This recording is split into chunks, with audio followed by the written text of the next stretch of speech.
Quando uma pessoa diz que sofre de ansiedade, provavelmente ela está se referindo ao transtorno de ansiedade generalizada. Se uma pessoa diz que tem depressão, provavelmente ela está se referindo ao transtorno depressivo maior. Se você diz que seu amigo tem toque, provavelmente você está dizendo que ele sofre com um transtorno obsessivo-compulsivo, mas afinal, o que é essa palavra que antecede todos esses problemas? Afinal, o que é um transtorno? Será que eu posso ter sintomas de ansiedade sem ter um transtorno de ansiedade? Será que a sua dificuldade de concentração é realmente um TDAH? Será que todas as pessoas que ouvem vozes sofrem de esquizofrenia? Bora refletir sobre isso?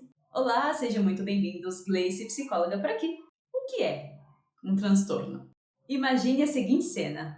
É uma segunda-feira de manhã, você está no seu carro, a caminho do seu trabalho, você para no farol e de repente seu carro desliga. Você tenta ligar novamente, não consegue, tenta de novo, nada, tenta de novo, nada. Então o farol abre e os carros começam a buzinar atrás de você. E você não tem ideia de como resolver aquele problema. Muito bem, você teve um transtorno com o seu carro. Inclusive, que delícia de segunda-feira.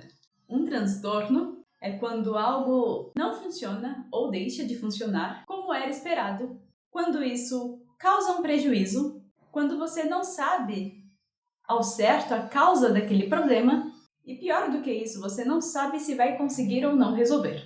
Com o ser humano, o transtorno funciona mais ou menos da mesma forma. Imagina, por exemplo, uma pessoa que sofre com depressão. Ela não sabe ao certo a causa da depressão. Pode ser um fator genético. Aliás, acredita-se que todo mundo que desenvolve a depressão já tem aí uma predisposição genética, mas existem outros fatores que colaboram com isso. A forma e o meio onde a pessoa foi criada, a forma como essa pessoa interpreta a realidade, né, o que a gente chama de tríade cognitiva, né, a forma como eu interpreto a minha vida, a mim mesmo, no caso, né, a forma como eu interpreto o mundo, as pessoas, a forma como eu interpreto o futuro. Né, esse conjunto de coisas a gente chama de tríade cognitiva.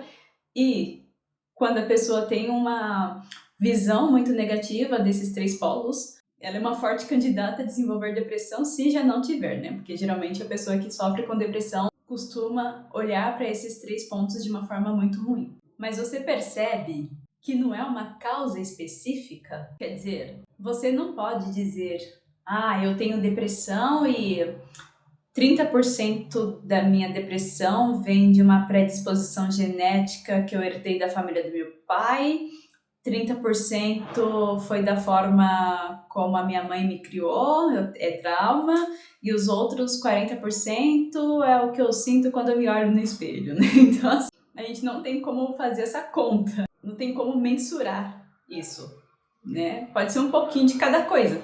E aí você me pergunta, mas se não dá pra mensurar, como eu vou saber se eu tenho ou não um transtorno? E para ter essa resposta, nós vamos olhar para o que a gente chama de quadro sindrômico, que significa conjunto de sintomas. Todo transtorno vai ter um quadro de sintomas. E atenção para a definição da palavra conjunto de sintomas, ou seja, se você tiver apenas um sintoma daquele quadro, é muito provável que você não tenha aquele transtorno. Então, por exemplo, se você só tem dificuldade de se concentrar, é muito provável que você não sofra com TDAH. Nesse caso, você só tem dificuldade de se concentrar mesmo. Falando nisso, os transtornos têm uma característica muito interessante. Às vezes você olha o quadro de sintomas e se identifica com absolutamente tudo, ou com a maior parte. Mas pode ser que mesmo assim, você não tenha aquele transtorno. Gleice, tá de brincadeira. Você acabou de falar que era só olhar o quadro sindrômico que eu ia saber se eu tenho transtorno ou não? É verdade. Mas em alguns casos, em alguns transtornos, o quadro de sintomas é muito abrangente e pode ter sintomas que poderiam atravessar qualquer pessoa. E é por isso que o TDAH, por exemplo, causa tanta confusão. Quer ver um exemplo? Vamos ver alguns sintomas do TDAH, especialmente aqui TDAH em adultos. Olha só, dificuldade de concentração. Gente, você concorda comigo que em algum nível todos nós temos dificuldade de concentração? Nós vivemos em um momento em que a nossa atenção é disputada o tempo inteiro. Nós estamos num momento em que a dispersão é hipervalorizada, né? A distração, de forma geral, né? Então, a gente quer coisas que nos distraiam, a gente quer fugir das coisas chatas.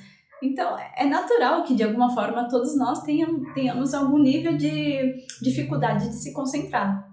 Isso é um fato. Uma outra característica: dificuldades em completar tarefas. Gente, quem nunca?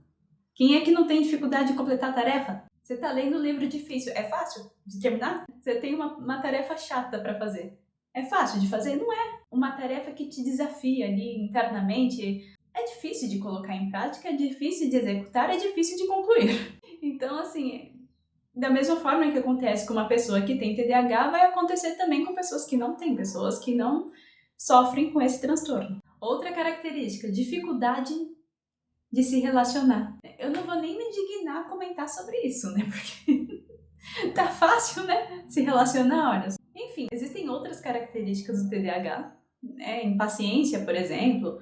Em situações assim, quando o quadro de sintomas daquele transtorno tem características que podem atravessar qualquer ser humano, a gente vai ter que olhar para uma outra coisa, que é o grau de prejuízo, ou seja, o quanto aqueles sintomas prejudicam a vida daquele cidadão, né? A vida daquele indivíduo. Não só isso, a gente tem que observar também se esses sintomas não estão sendo causados por outros problemas. Por exemplo, se você dorme mal, a sua concentração vai ser terrível. E aqui vale uma observação em relação ao TDAH. Para ter esse diagnóstico, é necessário que a pessoa procure um psiquiatra ou um neuropsicólogo. E essa pessoa vai ser submetida a uma bateria de testes.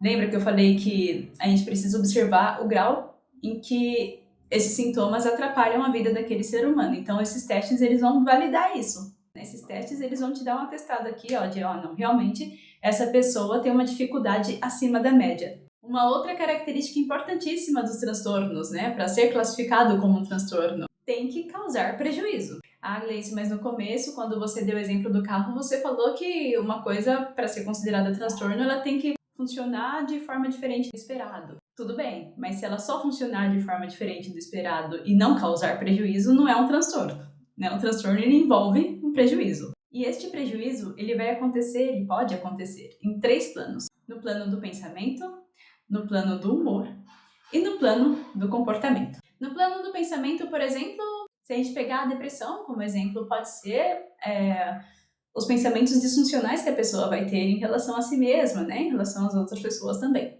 Né? Eu sou um ser horrível. O mundo é perigoso. Né? Nunca nada que eu faço vai dar certo. Né? Então percebe que existe um prejuízo aqui no campo do pensamento. Né? A pessoa depressiva tende a ter pensamentos ruins sobre si mesma. E sobre as outras coisas também. No campo da ansiedade também acontece, né? O medo do futuro, né? Se eu não fizer isso, vai acontecer tal coisa. A pessoa vai pensar algo assim de mim. Meu namorado vai terminar comigo, né? Não aconteceu nada, né? Percebe? Tá tudo aqui no campo do pensamento. Uma pessoa que sofre com esquizofrenia também vai ter problemas no campo do pensamento, né? Olha, aquelas pessoas que estão ali do outro lado, provavelmente elas estão falando alguma coisa ruim de mim, elas estão tramando contra mim, né? Percebe? Prejuízo aqui no campo do pensamento. No campo do humor, nós vamos ter aí as sensações, as emoções. No caso da depressão, é bem claro, né? A pessoa fica com o humor deprimido ali, né? Então, ela não tem muita energia para lidar com a vida de forma geral. Esse eu acho que é um exemplo bem claro. No campo do comportamento, a gente está falando aí da forma como a pessoa se comporta de fato, né? Esses dias eu presenciei uma cena que pode clarear um pouco em relação a isso. Eu dei sinal pro ônibus e na hora que o motorista parou, abriu a porta, uma mulher se levantou do banco. Eu achei que ela ia descer e de fato ela se dirigia à porta, mas de repente ela mudou de ideia. Quando ela chegou perto da escada, ela voltou e tentou enforcar o motorista.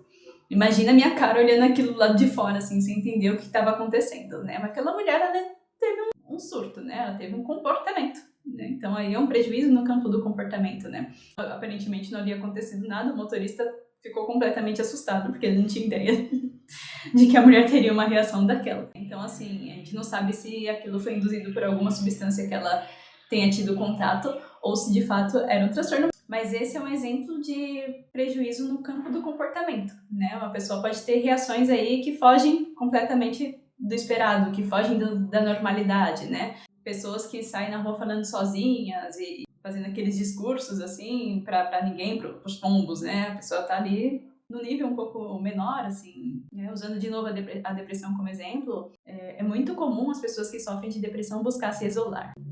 Isso é um prejuízo no campo do comportamento. Mas lembra que eu falei que nem tudo que sai do esperado ou que não funciona como é esperado ou foge da normalidade necessariamente causa um prejuízo? Aqui é importante a gente entender sobre isso. Se você me perguntar, por exemplo, se uma pessoa que ouve vozes sofre de esquizofrenia, eu vou responder, depende. Se for médium, não. Às vezes a pessoa tem alguma prática ali de ordem religiosa e espiritual e para ela é absolutamente normal ter acesso a essas coisas que estão para além da nossa realidade. Né? Isso não é um transtorno, porque não causa prejuízo. Diferente de um quadro de alucinação, né? Então, a pessoa que sofre de alucinação, que ela ouve vozes de comando falando que ela deve fazer algo ruim com ela mesma ou com as pessoas à volta, aí isso causa um prejuízo. A questão toda é, existe um prejuízo? Eu não posso dizer que o Chico Xavier, por exemplo, sofria de esquizofrenia, gente. É importante a gente ter essa clareza. A última característica do transtorno, né? A gente simplesmente não sabe se vai ter cura ou não. Vamos pegar de novo o exemplo do carro. Vamos supor que você gire a chave ali pela 4ª vez e seu carro volte a funcionar normalmente. Isso pode acontecer. Como também pode acontecer dele não funcionar nunca mais. E aí eu te pergunto, vamos supor que ele volte a funcionar. Você sabe me dizer com certeza absoluta de que o problema foi 100% resolvido? Se ele volta a funcionar, como você sabe me dizer se ele não vai ter problema no próximo farol? Ou se ele vai funcionar normalmente pelos próximos 2 anos? Percebe? Não tem uma resposta definitiva. E com o ser humano não é diferente. O termo que a gente usa, geralmente, quando uma pessoa está curada, né, dos sintomas, a gente fala que a pessoa teve uma remissão total dos sintomas. Isso significa que a pessoa não sofre mais com aqueles sintomas, mas a gente não pode bater o pé e afirmar, não, ela está 100% curada, nunca mais ela vai ter esse problema. Na verdade, nós não temos essa resposta. Pode ser que nunca mais, de fato, ela venha a sofrer com uma depressão, por exemplo? Pode. Nunca mais. Como também pode ser que depois de 20, 30 anos, essa pessoa volte a ter sintomas. Então, a gente não tem como bater um martelo sobre isso. Gente, resumindo, o transtorno é exatamente isso. Uma coisa que foge do esperado, te causa um problema, você não sabe a causa e não sabe se vai ter cura. E isso acaba gerando outro problema, que é, dificilmente um transtorno vai ter um tratamento específico. Vai ter o psiquiatra ali entrando com a medicação, vai ter o psicólogo entrando ali com uma intervenção de buscar entender o que está acontecendo na sua vida, de entender como esse transtorno te atrapalha, de que forma, em que contexto, mas também vai ter uma orientação para a prática de atividade física, vai ter uma orientação para a prática de meditação. Então você percebe que são vários campos do saber, né, se juntando ali para tratar uma determinada coisa, um determinado transtorno. Dificilmente vai ser uma coisa assim que você olha de uma forma assertiva e fala, não, essa pessoa sofre com isso, então ela tem que tomar tal remédio e em tanto tempo mais ou menos ela vai estar curada. Isso não existe no campo dos transtornos. Então o que pode fazer uma pessoa melhorar é justamente esse conjunto de tarefas, né? Esse conjunto de atitudes. Então é isso, gente. Espero que eu tenha conseguido esclarecer pelo menos um pouquinho o que é o tal do transtorno, né? Que todo mundo fala. Se houver alguma dúvida, deixa aqui nos comentários, eu vou buscar responder. E é isso. Espero que eu tenha ajudado. Um forte abraço.